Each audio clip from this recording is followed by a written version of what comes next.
Bem-vindos ao Observatório da Imprensa. A mídia nesta semana.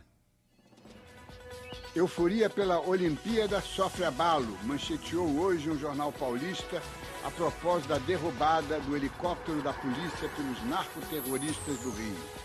Mas quem criou a euforia em torno da escolha do Rio foi a mídia.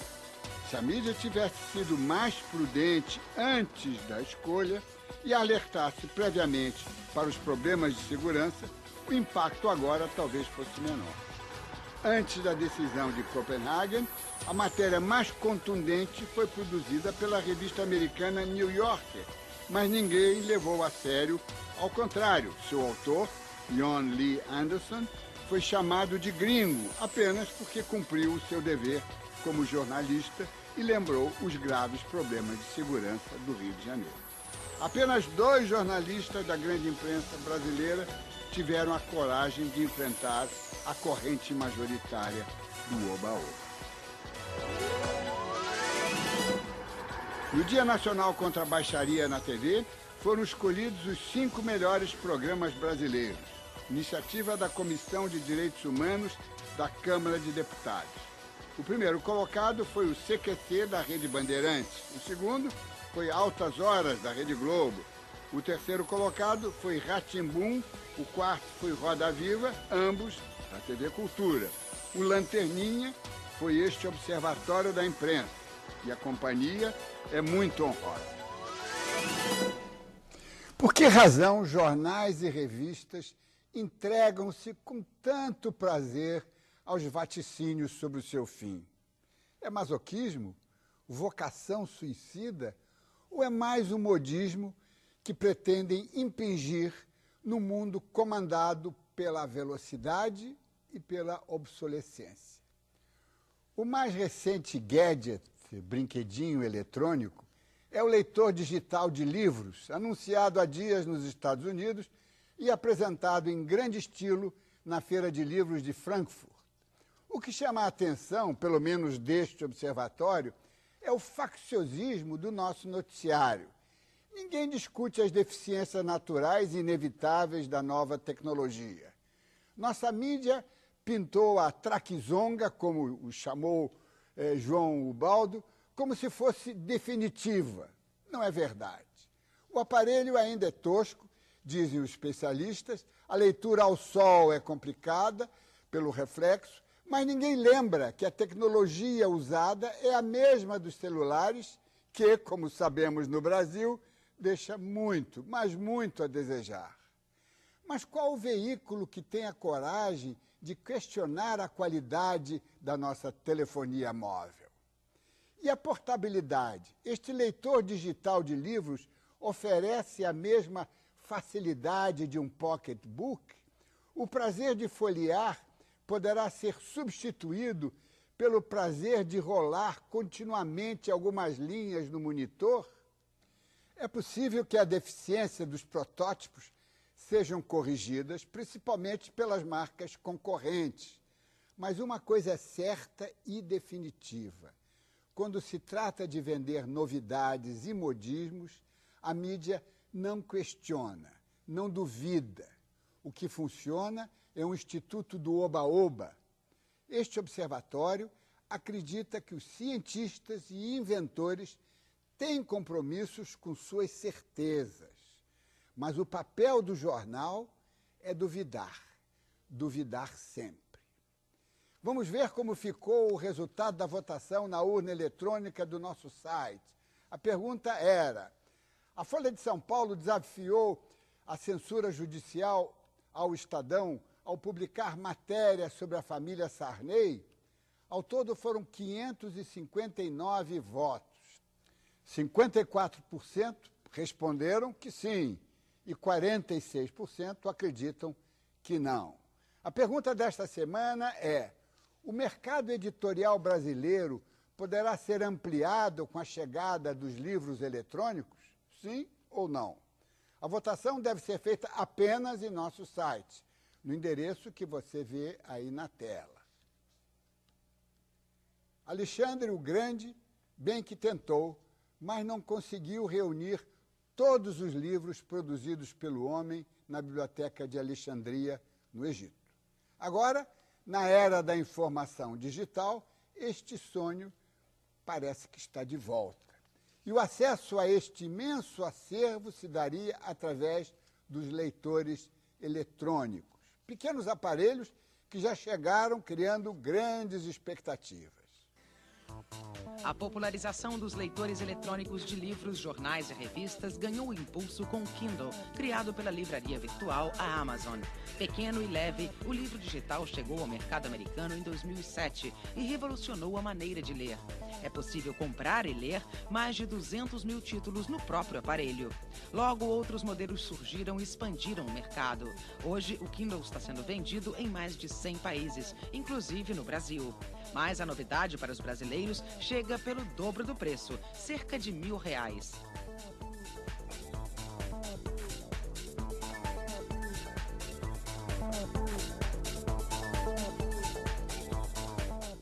Os jornais impressos não ficaram de fora. Nos Estados Unidos, dezenas de periódicos já podem ser lidos na versão digital. Alguns bem tradicionais, como The New York Times e a revista Newsweek. Aqui, o Globo se adiantou e lançou conteúdo para o aparelho eletrônico da Amazon. Na Feira de Livros de Frankfurt, o livro digital gerou uma grande polêmica. Uma pesquisa realizada pelos organizadores concluiu que o livro digital vai desbancar a versão em papel em 9 anos. O livro impresso, assim como o jornal, ele ainda vai ter uma vida longa, assim. Eu acho que eles ainda vão existir por um bom tempo e a tendência, eu acho que, na verdade, o livro digital é uma outra forma de você obter um suporte, o mesmo suporte, quer dizer, o mesmo conteúdo.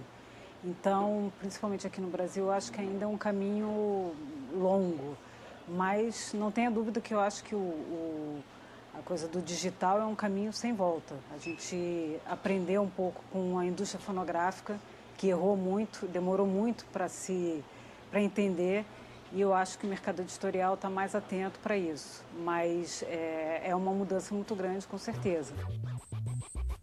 Na maior feira de livros do mundo, a digitalização gratuita defendida pelo Google irritou os editores.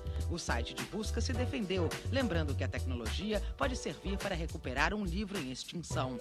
Para os livreiros, a saída é a criatividade.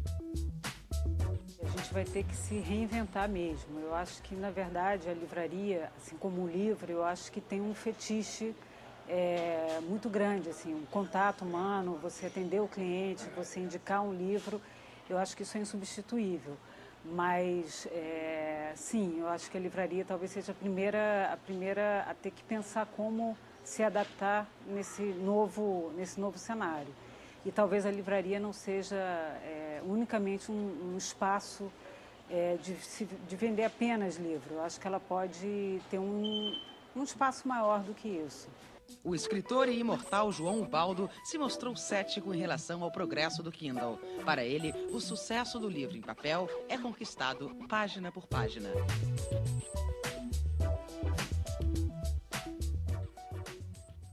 Para discutir esta nova ferramenta tecnológica, estão conosco em Brasília o editor Luiz Fernando Emediato, da Geração Books.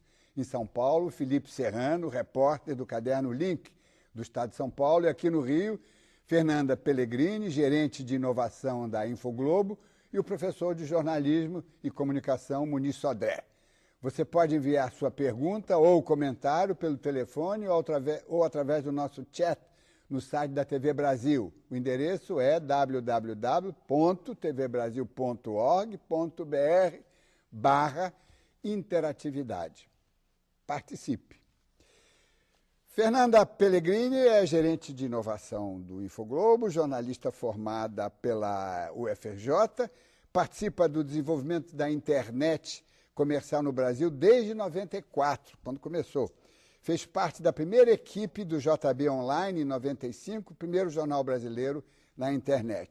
Fernanda, eu vou usar você como garota propaganda. Eu queria que você mostrasse, ela fez a gentileza aqui para os nossos telespectadores de trazer dois Kindle, dois modelos, o modelo convencional, que estará disponível no Brasil, e o outro modelo maior. Se você pudesse mostrar, explicar um pouquinho o que é essa traquizonga, como diz o João Ubaldo. Claro. Boa noite. Na verdade, eu trouxe aqui, como o Diniz comentou, os dois aparelhos, são duas versões, né? A versão Kindle, né? Que, enfim, é a segunda geração do leitor, né? Esse aqui, e a versão DX, né? Um pouco maior, né? Que tem o dobro praticamente do tamanho da tela. A versão que vem para o Brasil é exatamente como essa, o que muda é o chip, que vai permitir com que o leitor possa conectar a rede 3G e baixar conteúdo em tempo real. Então, ele pode estar no clube, no fim de semana, pode identificar que lê no jornal que tem no sábado, né, no Prosa e Verso, que tem um livro novo, e ele pode comprar esse livro imediatamente e já começar a consumir esse livro naquele instante. É uma questão de poucos segundos, poucos minutos, né? Esse é um leitor que tem a capacidade de armazenar 1.500 publicações. Pesa 300 gramas? Em torno de 280 gramas, né? Eu estou com uma capa de couro e ela pesa significativamente, mas ele é bastante leve, tem capacidade de armazenar 1.500 livros. Essa outra versão, que é um pouco maior, ela armazena 3.500 livros.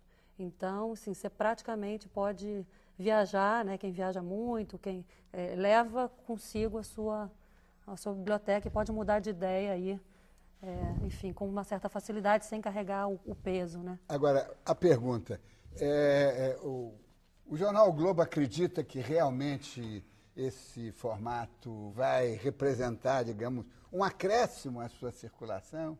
Não, na verdade, como é que a gente percebe essa oportunidade, né? Como é que a gente percebe esse leitor? A gente primeiro, acredita que onde a gente tem cliente, onde a gente é leitor, né? A gente precisa levar o nosso conteúdo, né? Somos uma empresa de informação, né? De conteúdo. Então, tem leitor no Kindle, a gente começa a perceber que o Kindle, ou, enfim, outros leitores da mesma natureza, tem o Sony, tem outras marcas, começam a ser uma tendência, né? A gente precisa prestar atenção e a nossa intenção, ao publicar o Globo lá, é estar disponível primeiramente para o nosso cliente, onde ele estiver. Temos um público de brasileiros fora do Brasil, enfim, eles são os primeiros a se beneficiarem, né, dessa tecnologia. Acreditamos também que precisamos experimentar, o mundo está mudando, né, a tecnologia está aí, a gente precisa saber o que está acontecendo, se preparar para ela, então a gente acredita que não vai ser essa geração de leitores que vai mudar muita coisa, mas virão próximas e a gente acompanhando isso tudo. Hoje não tem publicidade, quem sabe na próxima não vai ter, e aí a gente está acompanhando essa evolução. E está de acordo com o posicionamento do Globo, né, muito além do papel de jornal, então, enfim, estamos aí em todos, na internet, no celular. Todos os formatos. Em todos os dispositivos. Felipe Serrano, 24 anos, jornalista, trabalha há 4 anos no Caderno Link do Estado de São Paulo. É responsável principalmente pela cobertura das áreas de celular, telecomunicações e novas mídias no Caderno e no site Link do jornal.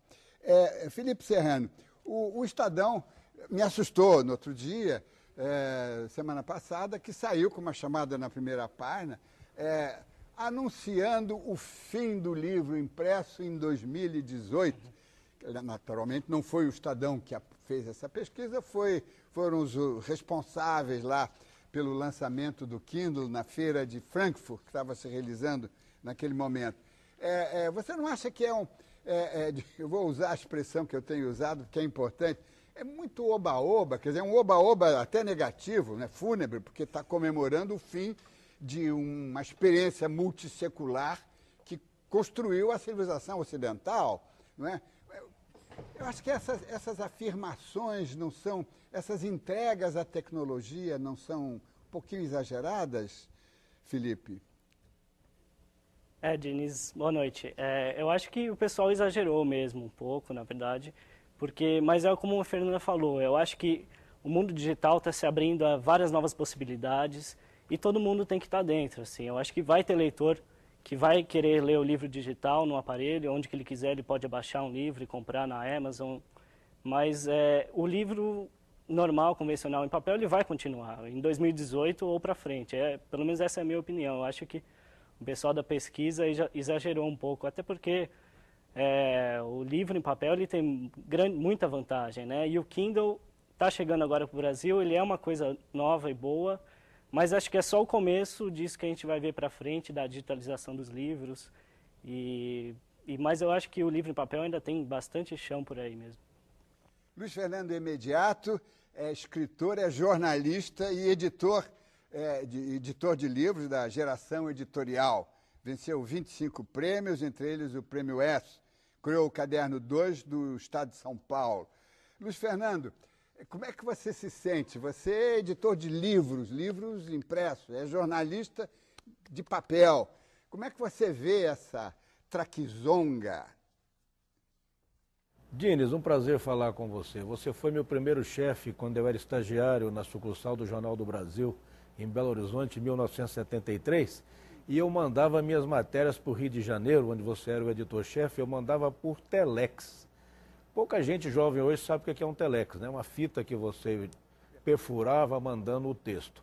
O livro vai acabar sim, o livro em papel vai acabar, assim como o LP acabou, assim como a fita VHS acabou. Se vai acabar em 2018, se vai acabar em 2038 ou 2500, não importa, porque o livro como nós o conhecemos hoje, ele existe desde Gutenberg, apenas meio milênio, há 500 anos, é muito pouco na história da humanidade. É claro que o Kindle é só o começo de um processo de digitalização. Logo, logo nós vamos ter um objeto fácil de manipular, de virar a página, que pode ter até no futuro o cheiro do livro, o toque do livro, a textura do livro. Vai acabar. O que interessa é o conteúdo, é a palavra. A palavra não acaba, a palavra escrita não acaba. Então, Diniz, eu acho essa uma discussão, eu diria, bizantina. O Kindle é um começo. Há 10 anos atrás, o celular era um tijolo que funcionava muito mal. Hoje você tem um celular que é um computador, que você circula textos na internet, etc. Tudo se resume no seguinte, no conforto de ler. Eu ouvi agora há pouco que era difícil ler o Kindle no sol. É difícil ler um livro em papel no sol, porque reflete, é preferível ler na sombra. É difícil ler o Kindle na cama. É difícil ler Guerra e Paz, do Tolstói, na cama, porque é um tijolo, ele sai em 2 volumes, mas mesmo assim ele é pesado, é difícil. Então, tudo se resume no seguinte, no conforto, na legibilidade, se tem ou não tem reflexo. Então, esse objeto que é a base de uma coisa que interessa, que é a palavra, o conteúdo, a palavra, isso vai existir. Esse objeto vai mudar também. Daqui a pouco, daqui a 10 anos, daqui a 20 anos, o Kindle vai ser uma trapizonga que vai estar lá jogada no seu canto. Então, essa discussão vai longe ainda, mas agora, não há dúvida, é só você ver historicamente o processo. Na Biblioteca de Alexandria havia milhares de livros, mas não eram livros encadernados, impressos como são hoje. Eram em papiro, em pergaminho, eram rolos, não é isso? Então, o que muda é só o suporte, o conteúdo vai ser sempre o mesmo.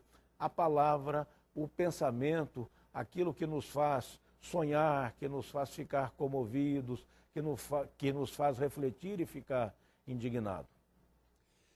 Muniz Sodré, nosso companheiro, inspirador, que vem há tantos anos aqui, participa do nosso programa, é mestre em Sociologia da Informação e Comunicação, doutor em Letras, é professor titular da Universidade Federal do Rio de Janeiro, a UFRJ, e presidente da Fundação Biblioteca Nacional, autor de mais de 30 livros na área de comunicação e também de jornalismo.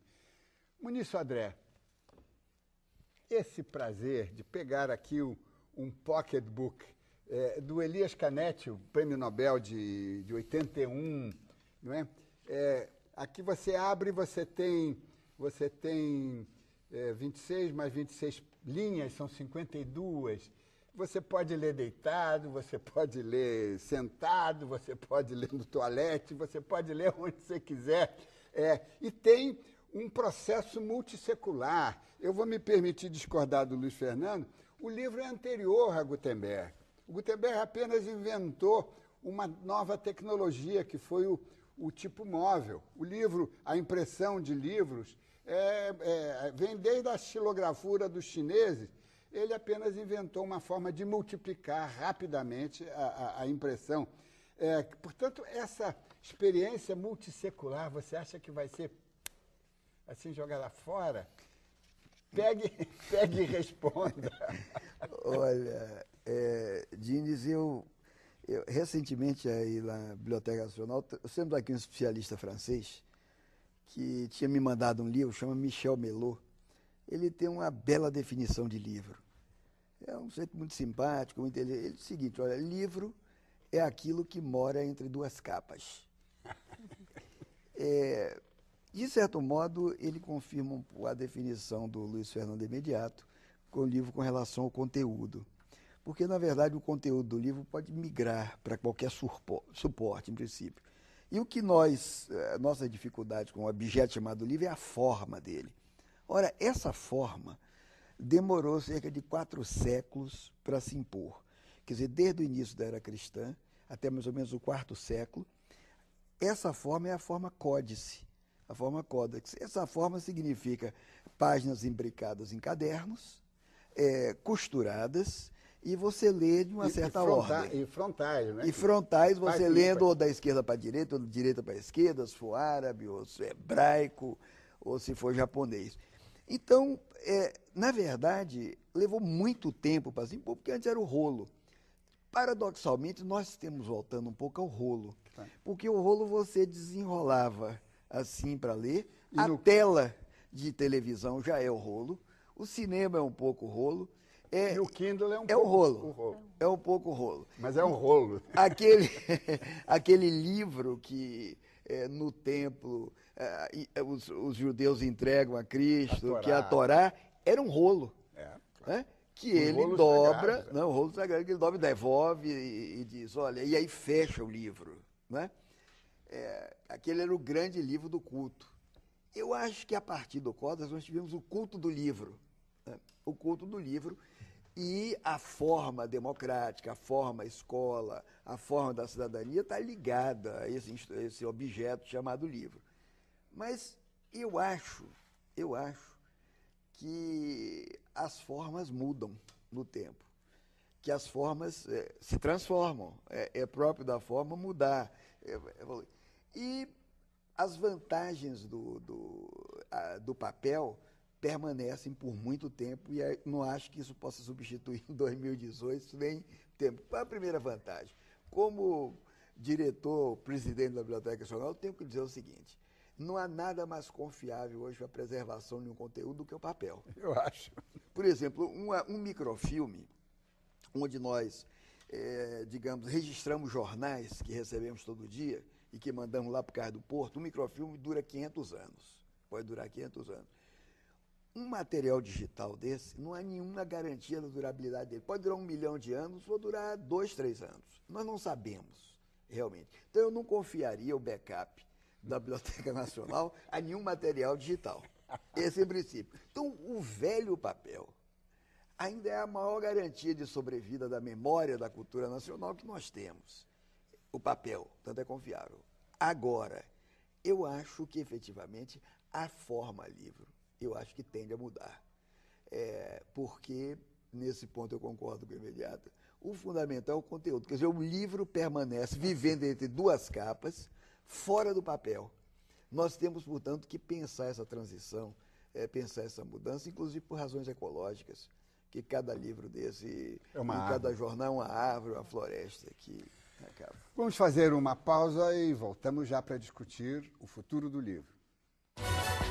O Observatório da Imprensa está de volta com o nosso tema de hoje, é o avanço dos leitores eletrônicos que prometem ser um substituto dos livros, jornais e revistas.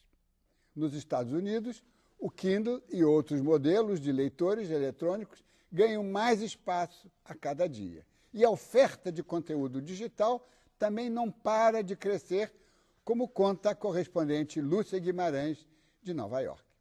Os americanos acordaram ao som da artilharia renovada na guerra dos livros eletrônicos.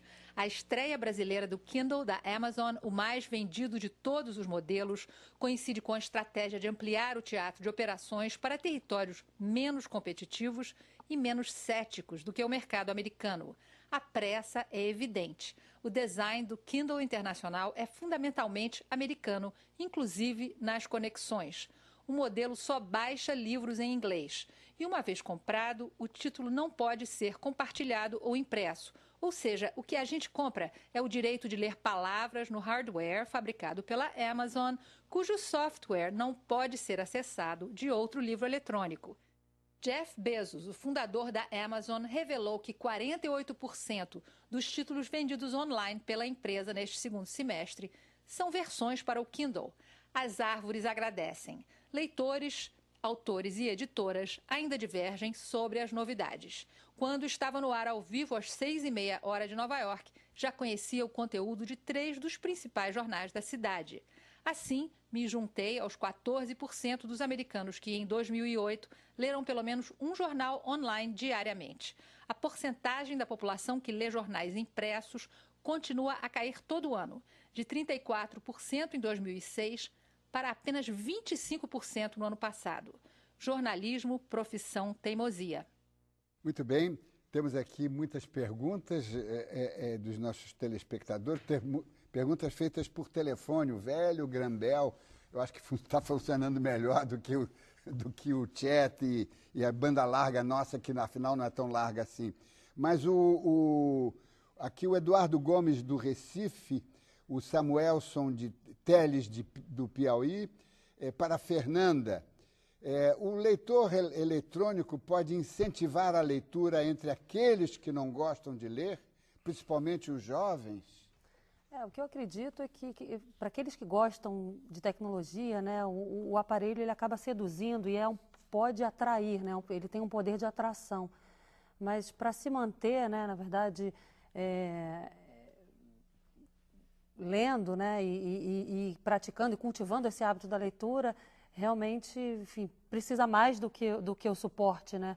Acho que pode facilitar na medida em que ele tem uma capacidade de sedução, é diferente, o jovem tem mais afinidade com esse tipo de tecnologia, então acho que ele pode atrair, mas o conteúdo estar adequado para que esse jovem continue lendo mais e mais e consumindo. Felipe Serrano, aqui o Alessandro de São Paulo pergunta a você, no interior, onde não há muito acesso à tecnologia, o Kindle vai poder ser usado? Oi, Diniz, eu acho que essa é a grande vantagem do Kindle, né? Eu acho que o modelo de distribuição dele, eu acho que ele sobrepõe as editoras, se sobrepõe a capacidade de entregar o livro. Acho que muitas cidades no Brasil não tem uma banca de jornal, não tem uma livraria. Então, quando a pessoa tem o Kindle, ela consegue comprar os jornais do mundo inteiro. Então, inclusive do Brasil. Eu acho que esse é um grande papel do Kindle de poder, para o mercado de jornais, de levar a assinatura, a leitura dos jornais para o interior do Brasil, né? Que isso acho que é difícil de acontecer, não existe, né? Felipe, deixa eu bancar o advogado do diabo para dizer o seguinte, eu acho que nós precisamos rever certas estatísticas nossas.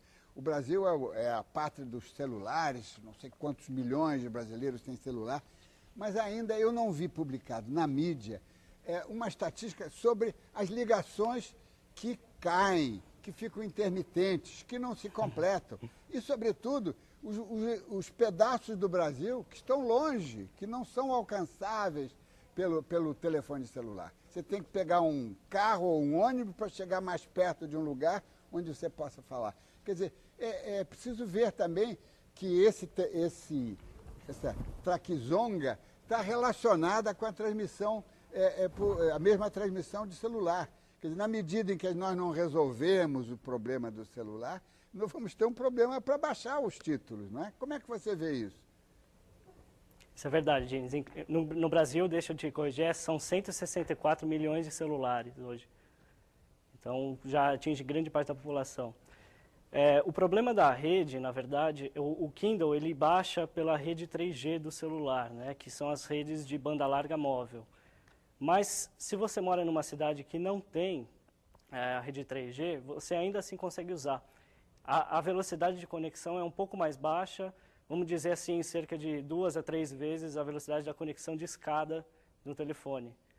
Mas ainda assim ele consegue baixar, e como um livro mesmo, ele não deve chegar a uns 100 kilobytes, então para baixar isso é bastante rápido, mesmo se você não tiver a conexão 3G.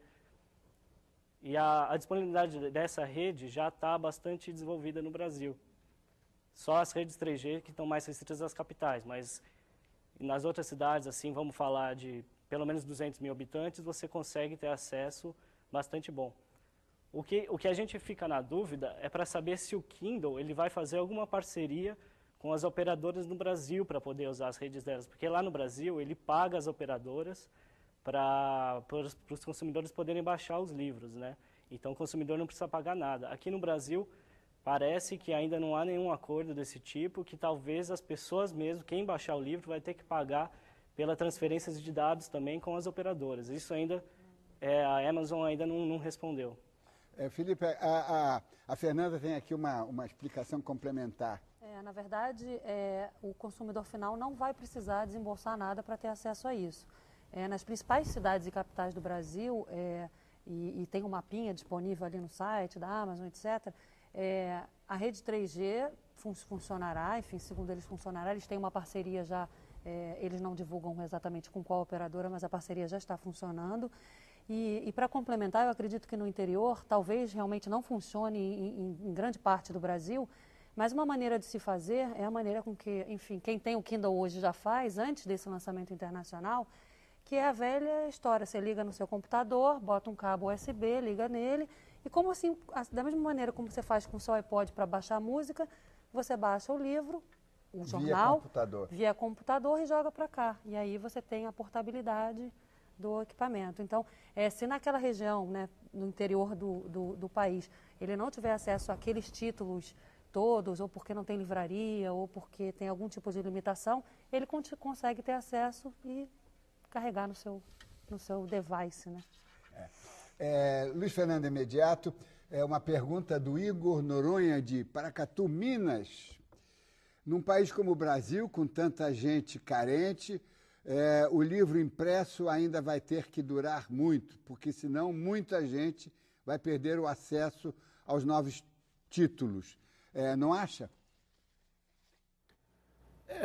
É verdade, mas o livro no Brasil ele não é acessível realmente à população, porque ele custa caro ainda. Ou melhor, não é o livro que custa caro, é a população que tem uma renda baixa, não tem acesso ao livro. Nas capitais, nas cidades que têm sebo, as pessoas vão comprar livro por R$ 5, R$ 2, R$ 3, e então ainda assim é possível ler. Você tem hoje na rede de internet, você tem livros de domínio público que você já pode baixar para o seu computador. Você baixa e lê com a maior tranquilidade, não lê com conforto que se lê num livro, mas lê de graça. Então essa discussão vai longe, não é, Diniz? Vai. Se bem que tem o seguinte, quer dizer, quando eu comecei a ler, a única tecnologia nova para ler um livro era ter uma faca para poder cortar as folhas.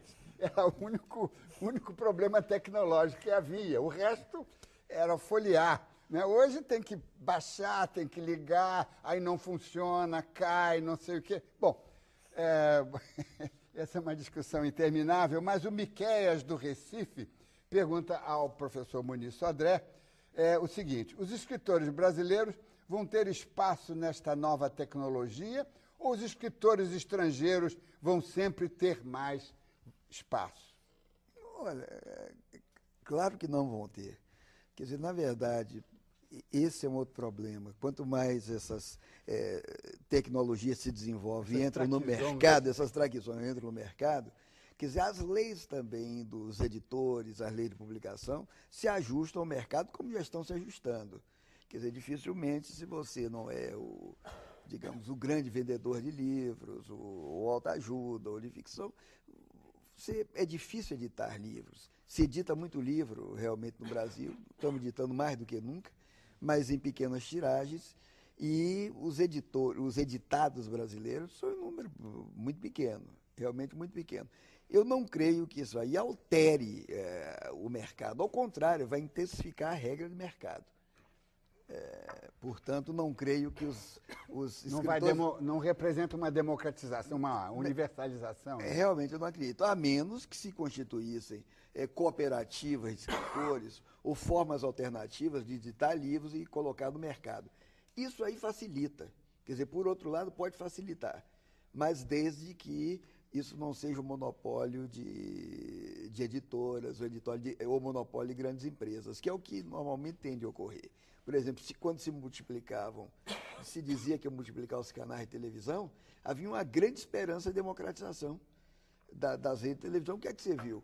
É que, na verdade, pode ter canais aí dos 100, 200, 300, mas estão na mão de empresas que controlam e monopolizam tudo isso.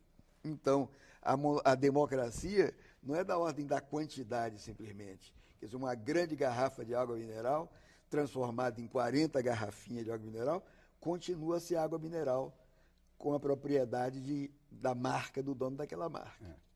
Eu só queria explicar ao telespectador, para que ele não pense que eu seja uma traquizonga muito velha. Nós fizemos uma experiência, até a professora Isabel Lustosa participou, em 2003, nós facsimilamos com uma qualidade maior do que o original o Correio Brasiliense, o primeiro periódico brasileiro, em 29 volumes. Isso saiu em 2003 e foi vendido pela imprensa oficial do Estado de São Paulo a um preço baratíssimo, R$600, a coleção completa, mais 2 volumes complementares e tudo. Logo depois, soubemos que a USP lançou a Brasiliana, já colocou esse material que estava impresso em facsímile, já está na rede e já está indexado, você já pode fazer uma busca através de palavras e de nomes. Quer dizer, realmente são avanços extraordinários. Agora, eu ainda acredito nessa coisinha simpática que você pega, que você namora, que você vira, que você cheira, que você põe no bolso. Bom, em suma. Mas acho que está na hora de fazer mais um intervalo, né? Voltamos já. Estamos de volta. O Observatório de Imprensa quer hoje saber se os leitores eletrônicos podem substituir os livros, revistas e jornais de papel. Eu queria fazer uma pergunta ao Luiz Fernando de imediato, porque ele é um editor que já está preparando livros, já está digitando livros para o Kindle. Que livros são esses, Luiz Fernando? Eu queria que você fizesse aí o seu comercial também. Na verdade, não é para o Kindle. Na verdade, nós já temos no site da nossa editora, que é www.geraçãoeditorial.com.br, alguns livros de domínio público, uns livros meus de minha autoria que já não estão no mercado, que podem ser lidos de graça, podem ser baixados de graça no computador de qualquer leitor.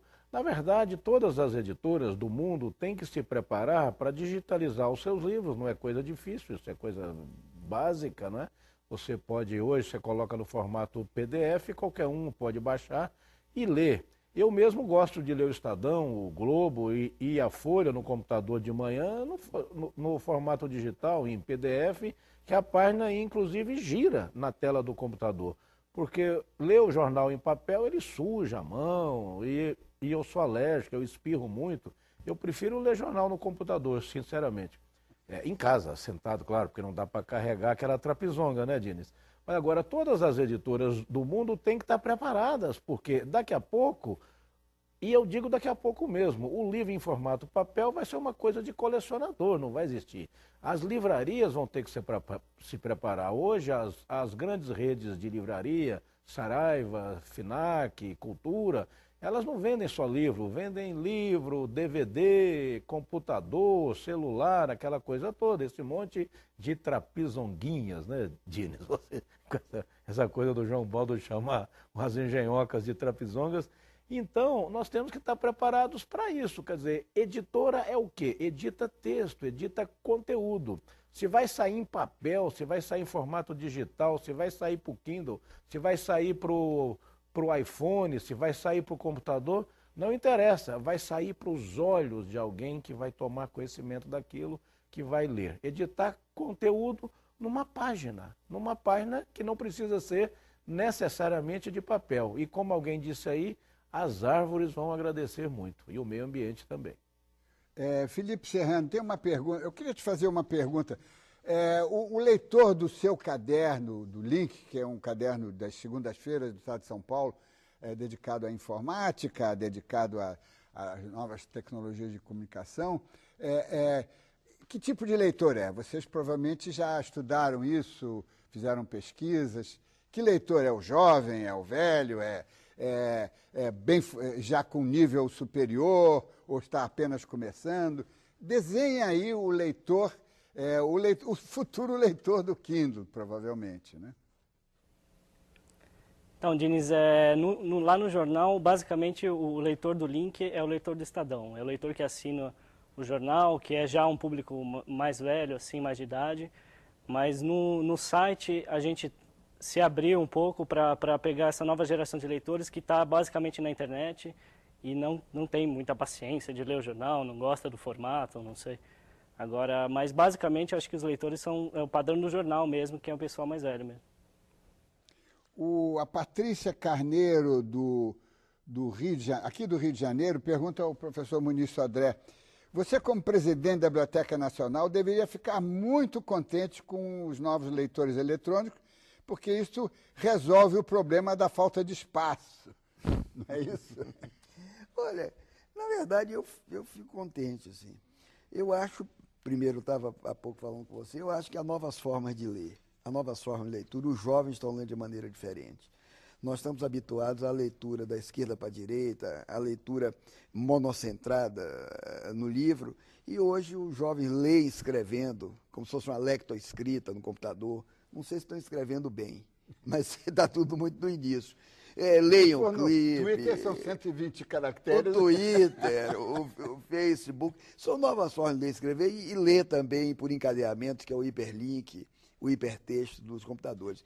Eu acho que é obrigação, na verdade, de uma instituição como a Biblioteca Nacional investir na digitalização e conquistar também leitores dessa maneira. Eu acho que a leitura, com essas novas formas de tecnologia, se afirma como plural. A leitura é plural e heterogênea. Eu acho que o livro, claro que eu sou da geração do livro, eu também gosto desse mesmo cheiro do livro que você falou, mas o livro perdeu a sua centralidade simbólica. Eu temo que o livro tenha perdido a sua centralidade simbólica. Ele vai continuar séculos aí, mas perdeu a sua centralidade e ele tem que conviver ecologicamente com outras possibilidades de leitura. É como se fosse uma ecologia de saberes. Saberes diferentes, formas de ler diferentes, vão conviver numa pluralidade. Eu acho que a questão é essa. Fernanda, o professor, o sábio aqui falou em conviver, convergência, né?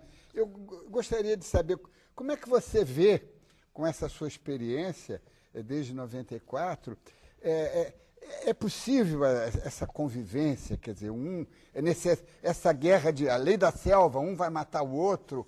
Como é que você vê esse panorama? Eu vejo como, enfim, algo totalmente possível, a convivência. Eu acredito, enfim, não acredito no fim do papel, enfim, tão cedo, 2018, acho, enfim, não acredito nisso, acredito perfeitamente na convivência. Agora também, enfim, eu tenho um Kindle, né? Eu comprei um particular em Kindle aí alguns meses atrás. E a experiência de leitura ela é muito diferente, de fato, né? O professor Muniz estava falando, né? O jovem hoje tem uma experiência não linear, não é mais da forma como era antes. No Kindle, num livro papel, que eu também adoro, tenho vários, não tem nem mais espaço, acho que até comprei o Kindle por causa disso, não tem espaço em casa para guardar tanto livro. A gente pega um livro papel e aí a gente consegue dar uma folhada. Faltam tantas páginas para aquele capítulo terminar, né? Meu filho me chama e fala: mãe, vem aqui. E aí eu olho e falo: peraí, faltam 3 páginas, deixa eu terminar esse capítulo. Primeira vez que isso me aconteceu aqui, eu não pude fazer isso. Então, assim, eu adoro tecnologia, sempre gostei muito. Eu cheguei e falei assim, ele me diz o quê? Uma barrinha de percentual e fala: você está em 19% do livro. Então, assim, a experiência de leitura... Você vai ter que dizer para o seu filho, faltam 3%. Não, mas a gente não sabe nem do capítulo. A experiência de leitura, ela é muito diferente. Agora, eu acredito sim que através de leitores como o Kindle ou outros, e mesmo o computador, o celular, a gente já tem uma versão do Kindle para o iPhone e etc., vão nos tornar, enfim, tornar as pessoas mais seletivas, né? O que vale a pena estar no papel, né? O que vale a pena...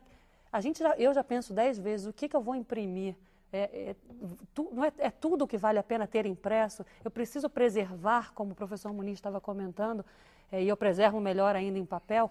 O que eu preciso de fato preservar? O que vale a pena imprimir? E aí, de fato, as árvores, enfim, a sustentabilidade agradece. Acho que, enfim, durante um longo tempo a gente vai ter uma convivência pacífica aí desses... Uma pergunta indiscreta. O seu filho tem quantos anos? Eu tenho dois filhos, eu tenho uma menina de 12 anos e um menino de 9. Então, o que eles estão lendo? Papel ou Kindle? No momento eles estão lendo papel. Na verdade, o Kindle é o brinquedinho que está lá da mamãe, do papai. Lógico que eles brincam, experimentam e tal, mas os títulos não são títulos adequados para eles. Mas é possível, né? A gente já tem hoje mais de 2.000 títulos disponíveis, eles falam inglês muito bem. Agora, estão no computador também o tempo inteiro, né? Consomem conteúdo, livro. A minha filha, ela baixa o livro em PDF, vários livros, enfim, e imprime um capítulo, lê no fim de semana, imprime outro capítulo, lê no fim de semana. Em papel. Em papel. Mas ela está querendo tirar de você... Tem interesse. Sempre tem, enfim. Assim como tem ler no iPod Touch, que tem uma tela um pouquinho maior, enfim, gosta de tecnologia, né? Como eu comentei, o jovem ele é seduzido, né? Aquilo atrai, então tem vontade de mexer. Não, peraí, mas não adianta não ter o conteúdo adequado, né? Tudo, o segredo, o núcleo é o conteúdo. Luiz Fernando, eu estou falando com o jornalista, não com o editor. Você acha que uma manchete assim, censura do Estadão vai durar mais não sei quanto tempo, num Kindle teria impacto? Não vai ter o mesmo impacto. Agora você me pegou. Realmente uma manchete daquelas em 6 colunas, na primeira página, não vai ter o mesmo impacto. Seguramente não.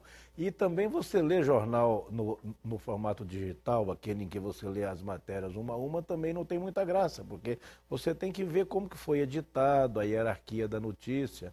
Aí é melhor ler no formato PDF, no computador mesmo também. Mas você tem razão, num Kindle pequenininho assim não.